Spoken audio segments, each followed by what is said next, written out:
If understanding were as simple as seeing, the jobs of archaeologists and scientists would be far less challenging. Most of the time, archaeologists are well versed in their field and can easily identify and explain new discoveries on their own. But every now and then, they encounter something unfamiliar.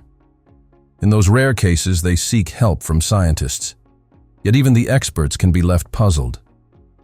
That's how we end up with fascinating mysteries, like the ones featured in this video. If you're still laboring under the misapprehension that the Tyrannosaurus rex was the largest dinosaur of all time, your information is badly out of date. The T-Rex lost that status a long time ago to far larger dinosaurs, but none as massive as the one that made this footprint in Australia. Found in a region that's now been dubbed Australia's Jurassic Park, this is the biggest dino footprint ever discovered. From heel to toe, it measures 5.5 feet. From the footprint alone, paleontologist Steve Salisbury of the University of Queensland has estimated the dinosaur that made it must have been at least 18 feet tall at its hip, and he believes that it belongs to a previously unknown type of giant herbivore. The geological layer that it's imprinted in is about 90 million years old, so the giant lizard would have belonged to the Cretaceous era.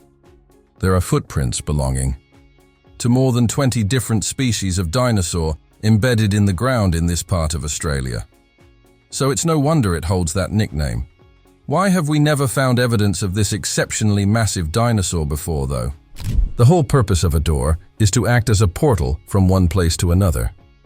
If the doorway leads to solid rock, there's very little point to it at all. So why is there one in the middle of a park in Rome, Italy? And why is it so revered? The answer is that people believe this doorway, known as the Porta Alchemica, is magical. The doorway, which is surrounded by baffling inscriptions and runes, was designed by Marquis Massimiliano Palombara during the early 17th century. Back then, it was an entrance to his villa, most of which has now been utterly destroyed. The Marquis had a strong interest in alchemy and the dark arts, but even he didn't understand the symbols etched around the doorway. They were given to him by a man who claimed he could use herbs to turn metal into gold, and that the symbols contained the answer. Unable to comprehend them himself, the Marquis had them etched onto his doorway in the hope that someone would pass by, see and understand the symbols, and then knock on his door to explain the secret to him. Most of the symbols have since been translated, save for the one directly above the doorway, which remains a mystery. Some people even say that others have walked through the door into the rock, never to return. We know a lot less about the ancient Thracian society than we'd like to. They left very few records of their own, and so the bulk of what we know about them comes from the records of the ancient Romans and Greeks. We have a lot of second-hand knowledge, but very little first-hand knowledge. They disappeared somewhere between the 3rd and 7th century, but many modern Bulgarians can trace their ancient roots back to the Thracians. That's why it isn't a surprise that this beautiful golden amphora and set of vials turned up in Bulgaria in 2017. That being said, we're at a loss to explain why the decorations engraved onto these delicate golden objects appear to be covered in African faces. The incredible artifacts are thought to have been made for and used by King Soothis III, who lived around 2,400 years ago. He and his people shouldn't have had any knowledge of the African continent back then, and yet the African influence on these pieces is there for everyone to see. How is this possible? If dragons have never existed, why did the ancient Greeks build houses for them? That might seem like a facetious question, but you'll find plenty of people in Greece who believe that these odd ruins, found on the south side of the Greek island of Euboea, truly were made to house the mythical beasts. The megalithic houses were made without the use of any mortar, with lintels and jambs holding everything together. The sheer weight of the rocks pressed on top of each other like this ought to crush the doorway, but it doesn't. Scientists can't even work out how ancient builders managed to move the massive rocks into their current position in the first place. To compound the mystery, each dragon house is built at high altitude and contains a circular roof opening.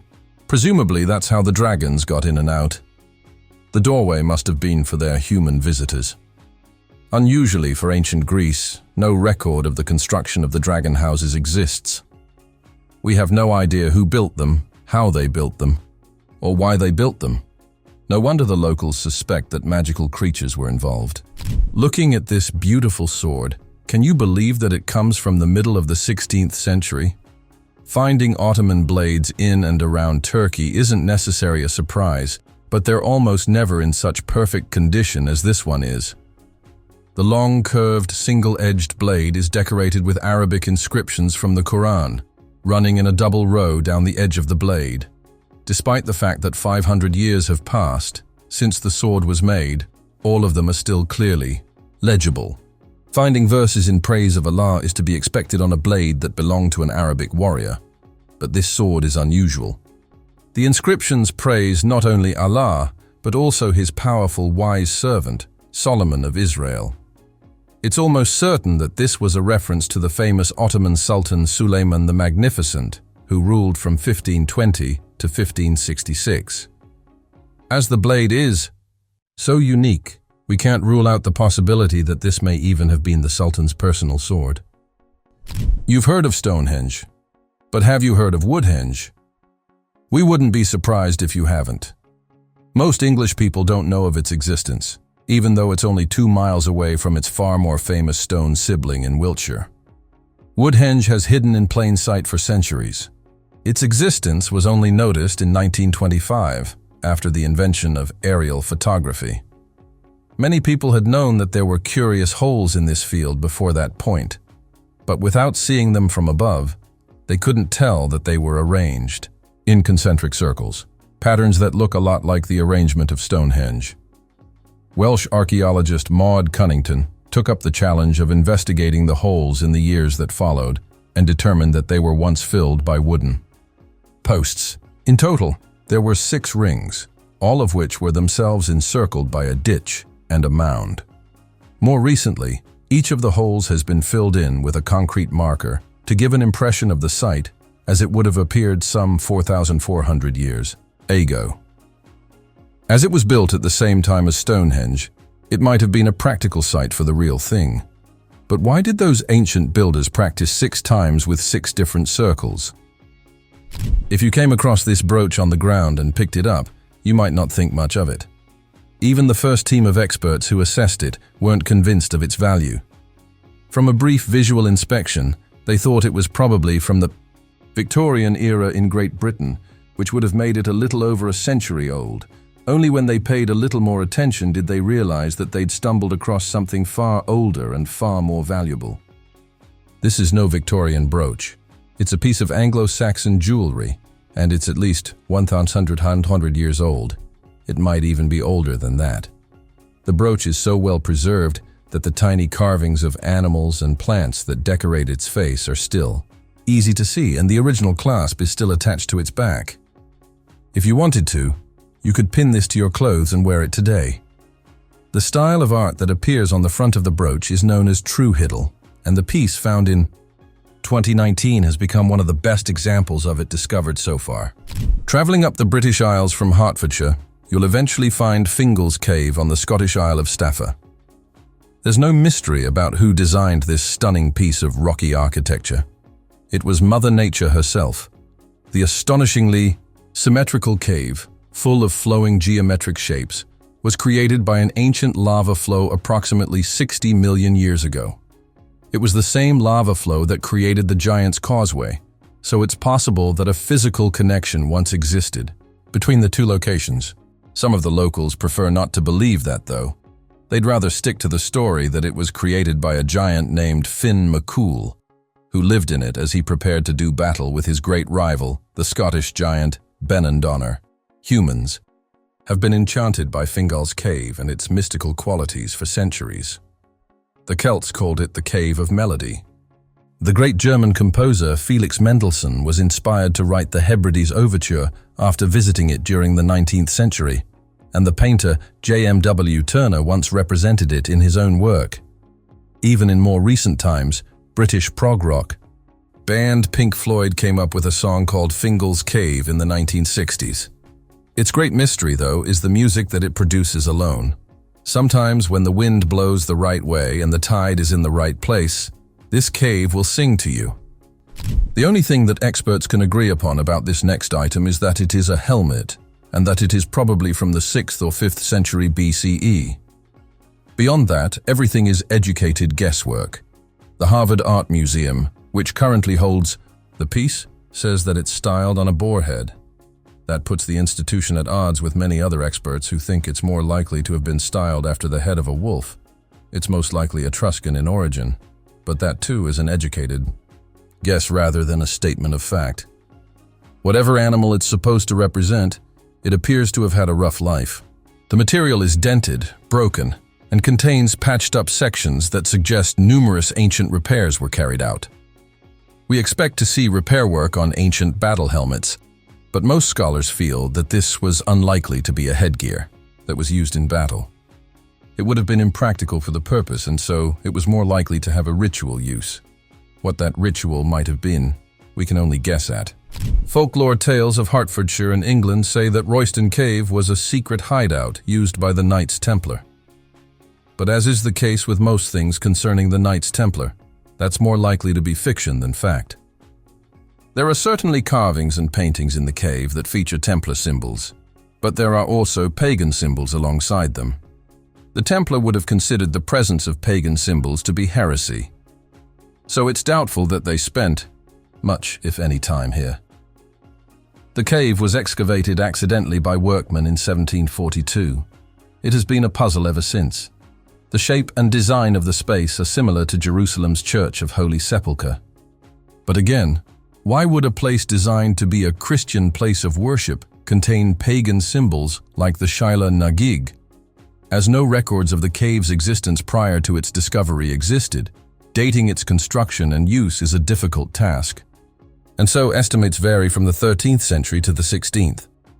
The sad truth is that we'll probably never find out who created Royston Cave, nor what they intended it to be. When you're asked to think of a king or queen, the first person you're likely to think about is the Queen of England. We still have monarchies in some modern-age countries, but monarchies are actually an ancient tradition, one of the oldest systems of governance in the world.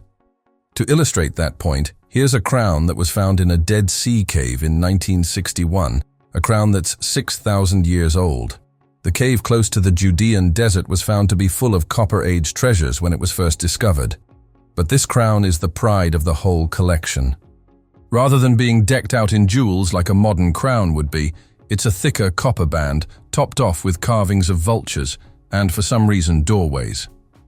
The true origin of the crown and the whole collection of artifacts that came with it is unknown, and some archaeologists believe that the crown might not even have belonged to a king or queen. Instead, they feel that they may have been used as part of a burial ceremony for very important people, although the evidence to support that assertion is flimsy. Many different types of burial traditions exist all over the world, but one of the strangest can be found in the American South in the shape of the mysterious comb graves.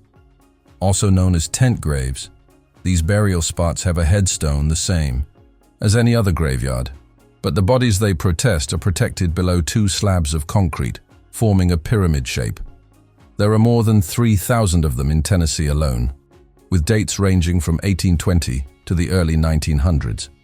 From a historical perspective, that's quite recent, and so you'd think we'd know why the graves were made this way, and yet we don't. One theory is that grave diggers in the area struggled to dig into the rocky terrain without the kind of equipment we use for the task in modern days. And so, the graves are shallow and in need of additional protection. Another is that they designed to stop livestock and people from walking over the graves unwittingly. A more spiritualist possibility is that the slabs were added to prevent the dead from rising out of their graves and returning to torment the living. We have no idea whether this next mysterious find is part of a gruesome torture punishment or if it's merely an elaborate prank. Found in the Medieval Crime Museum in the German city of Rothenburg, we're told that this piece is a scold's bridle, and it was used to punish people who've been caught lying or gossiping. Allegedly, the heavy metal masks were used during the 16th century across Germany and much of the rest of Europe, including Britain. From studying the device, we can see that once it was secured in place, the mouth attachment would push back the wearer's tongue, preventing them from speaking and also causing them a great deal of pain. Some British records suggest that it wasn't just liars and gossipers who had to worry about being trapped inside one of these. Bad musicians or dishonest tradesmen were also likely to be punished the same way.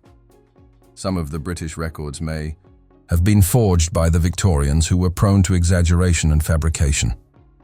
But there's no doubt that the devices themselves were real.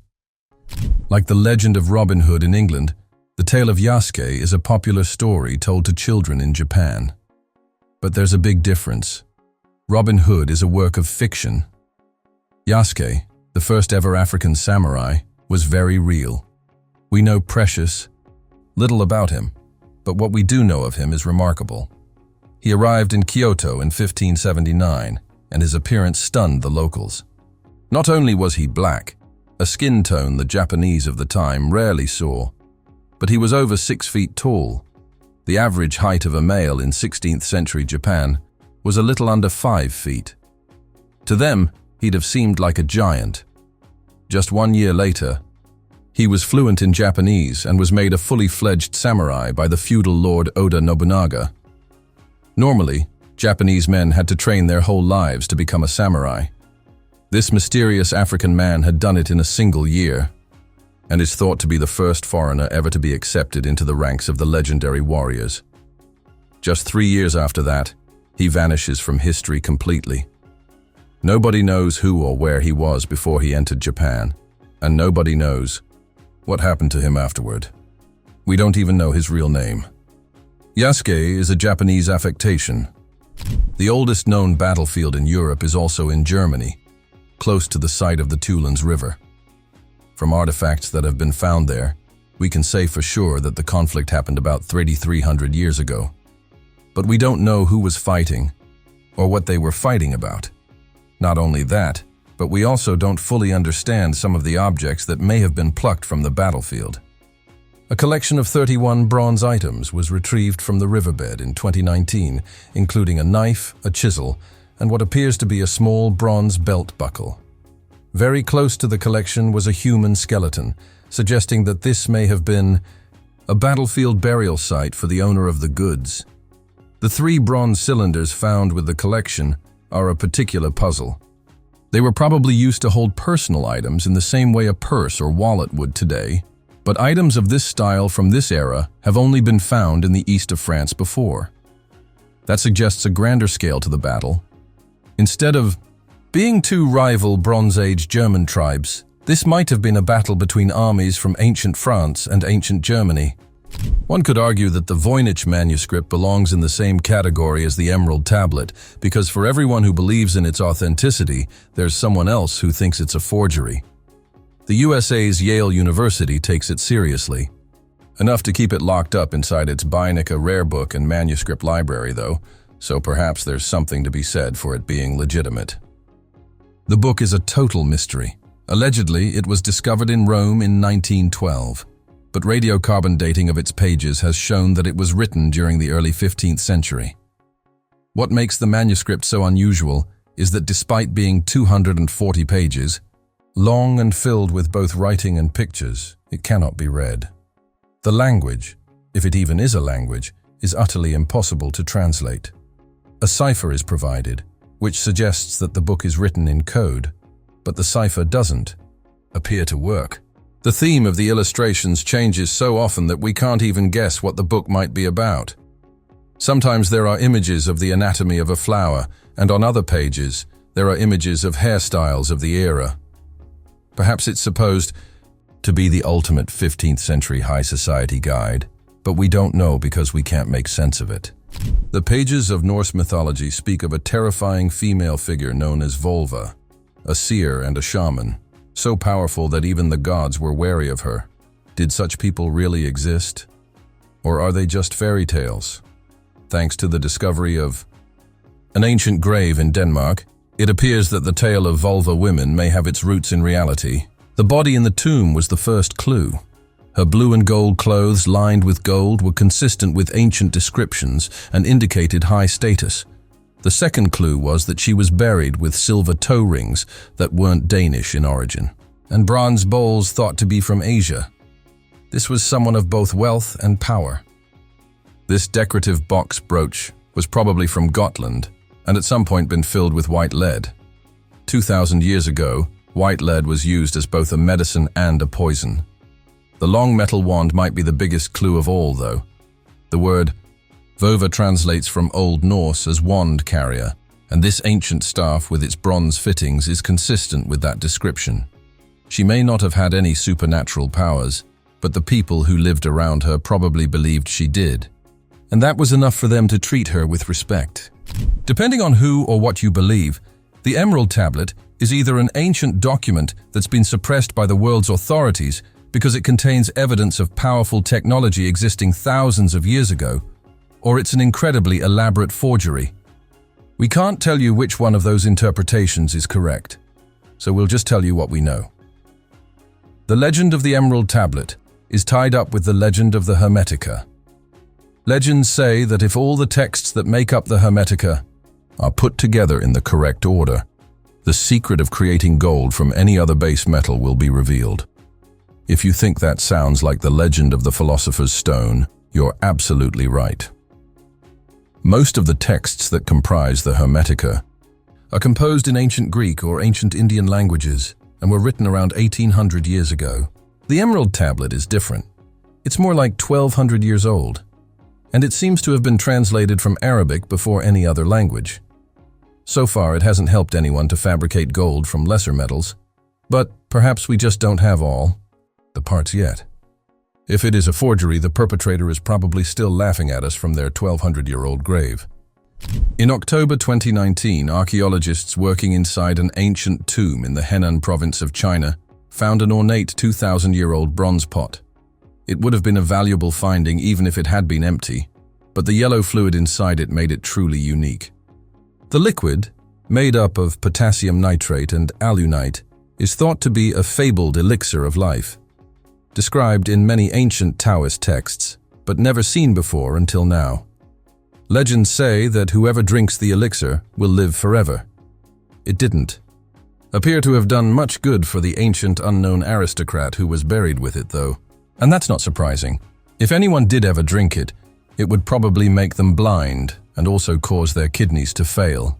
Because the texts are ambiguous, we can't say for sure whether its authors truly believed that people could achieve immortality through consuming the potion, or if it was intended as a symbolic offering to ensure that the entombed person would enjoy a long and prosperous afterlife.